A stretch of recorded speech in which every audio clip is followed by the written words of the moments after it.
अस्सलाम वालेकुम रहमतुल्लाहि व बरकातुहू।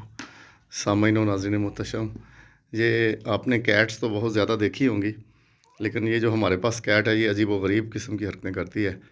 आप ये देख लें कि हमें ये नीम मुर्दा हालत में बाहर गली से मिली थी, तो हमने इसको सहारा दिया और इसकी देखभाल शुरू कर दी। और अब ये इतनी शरीर हो चुकी है कि ये हमें घर से निकाल रही है।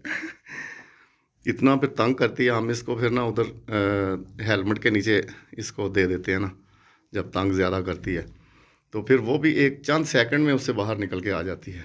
ये देखें, थकती भी नहीं है ये तो, बिल्कुल ज़रा नहीं थकती। ये देखें, आप इसकी हरकतें देखें।